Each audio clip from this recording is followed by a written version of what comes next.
दुनिया के नक्शे पर बर्फ से ढका एक इलाका जो आज अमेरिका, यूरोप और रूस के बीच सबसे खतरनाक टकराव का केंद्र बन चुका है। एक अमेरिकी सैन्य विमान रवाना हो चुका है। यूरोप के 7 देश पहले ही अपने सैनिक भेज चुके हैं और नाटो, दुनिया का सबसे ताकतवर सैन्य गठबंधन, अंदर से टूटता नजर आ रहा है। नमस्कार, मैं हूं उत्कर्षा। अमेरिका ने एक सैन्य विमान ग्रीनलैंड भेज दिया है। Themselves off. They were talking about they put an extra dog and they were serious about this. ये विमान जल्द ही ग्रीनलैंड में अमेरिका के पिटुफिक स्पेस बेस पर पहुंचेगा।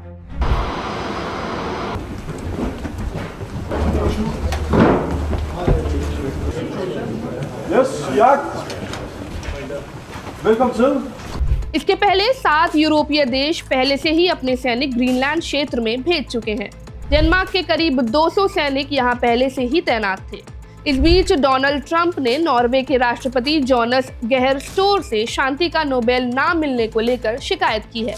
ट्रंप ने स्टोर को चिट्ठी लिखते हुए कहा, 8 जंग रुकवाने के बाद भी मुझे शांति का नोबेल नहीं मिला, इसलिए अब मैंने शांति के बारे में सोचना छोड़ दिया है। शांति जरूरी है, लेकिन अब यह भी देखा जाएगा कि अमेरिका के हित में क्या सही है।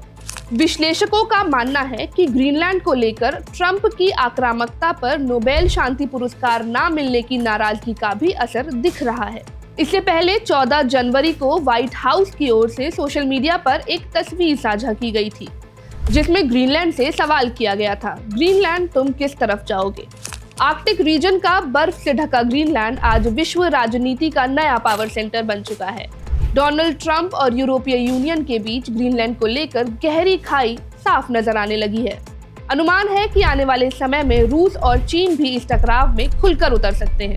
Very important for the national security, including of Denmark. And the problem is not a thing that Denmark can do about it if Russia or China wants to occupy Greenland. But there's everything we can do. I can't rely on Denmark being able to fend themselves off. They were talking about they put an extra dog, and they were serious about this. They put an extra dog sled there last month.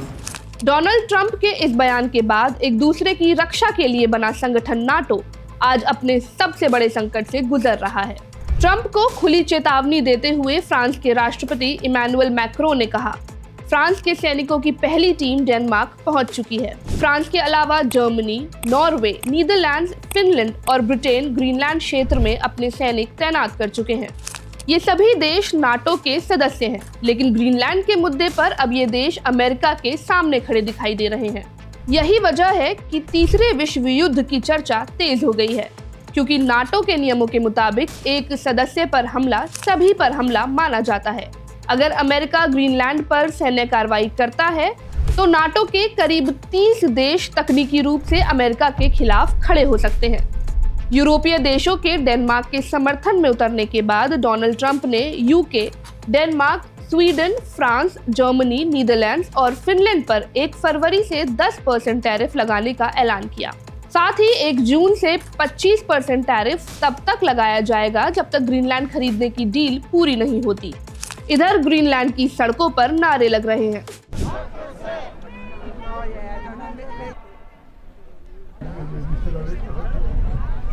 हम बिकाऊ नहीं हैं।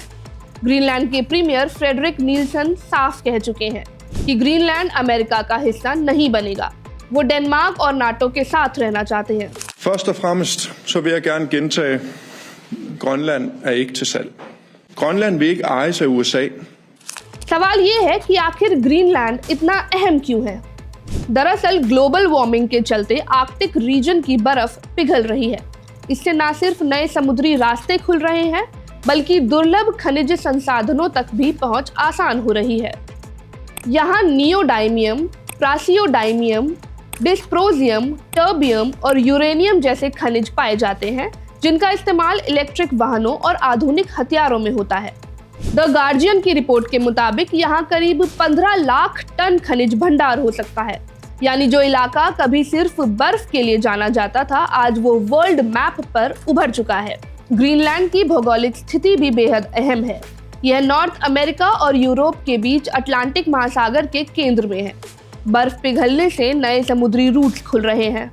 इन रास्तों में सबसे अहम है northern सी root, जो रूस के आर्कटिक तट के साथ चलता हुआ यूरोप को एशिया से जोड़ता है। रूस के लिए ये रास्ता सिर्फ व्यापार नहीं बल्कि उसकी दीर्घकालिक सैन्य रणनीति का हिस्सा है। इसी वजह से रूस ने पिछले 10 सालों में इस इलाके में कई नए सैन्य अड्डे बनाए। अमेरिका के लिए भी ग्रीनलैंड रणनीतिक रूप से बेहद अहम है। यहाँ मौजूद पिटुफिक स्पेस बेस रूसी और चीनी गतिविधियों पर नजर रखता है और मिसाइल चेतावनी प्रणाली का हिस्सा है।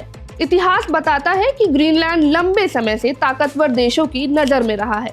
1721 में डेनमार्क ने कब्जा किया, 1946 में अमेरिका ने इसे खरीदने की कोशिश की और 2020 के बाद से डोनाल्ड ट्रंप इसे खुलेआम अमेरिका में मिलाने की बात कर रहे हैं। ग्रीनलैंड अब सिर्फ बर्फ का टुकड़ा नहीं है, यह संसाधनों, रणनीति और भविष्य की जंग का मैदान है और दुनिया की निगाहें अब इसी ठंडे मोर्चे पर टिकी हुई हैं। Subscribe to One India and never miss an update. Download the One India app now.